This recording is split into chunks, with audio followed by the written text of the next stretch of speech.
સુરતથી સમાચાર છે। 90 વર્ષીય વૃદ્ધને ડિજિટલ એરેસ્ટ કરનાર માસ્ટરમાઇન્ડ ઝડપાયો છે। સુરત સાયબર સેલે આરોપીને લખનઉ એરપોર્ટથી દબોચી લીધો। 173 ગુના આચરનાર મુખ્ય આરોપી કંબોડિયાથી ગેંગ ઓપરેટ કરતો હતો। ચાઇનીઝ ગેંગ સાથે સંપર્કમાં હતો। ડિજિટલ એરેસ્ટનો આ માસ્ટરમાઇન્ડ 90 વર્ષના વૃદ્ધને 15 દિવસ સુધી ડિજિટલ એરેસ્ટ કરી રાખ્યા હતા। 1 કરોડ 15 લાખથી વધુ રૂપિયા ઓનલાઈન ટ્રાન્સફર કરાવ્યા હતા।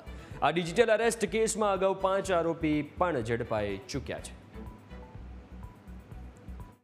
તરીકે આ લોકો ઓળખતા હતા। પાર્થ ગોયાણી કંબોડિયાથી આ ગેંગ ઓપરેટ કરતો હતો। આ બનાવ બન્યો ત્યારે પણ કંબોડિયા હતો। ત્યાંથી કંબોડિયાથી પછી નેપાળ ભાગી ગયો। નેપાળ 1 મહિનાથી નેપાળમાં રહેતો હતો, મકાન ભાડે રાખી અને પોતાનું નવું સેટઅપ નેપાળમાં ચાલુ કરતો હતો। આ દરમિયાન એ ગઈકાલે નેપાળથી લખનઉથી ફરીથી કંબોડિયા જવા જતાં એરપોર્ટ પરથી પકડાઈ ગયો હતો। સુરત સાયબર સેલ એની ટીમ એને લઈ અને આવી છે। એની પૂછપરછ ચાલુ છે કે એણે ક્યાં કઈ રીતે પ્લેટફોર્મમાં ચાઇનીઝો સાથે કઈ રીતે કરતો હતો, કોની પાસેથી અહીંયા કરેલું છે, એ તમામ હકીકતો એની પૂછપરછ દરમિયાન મળી આવશે।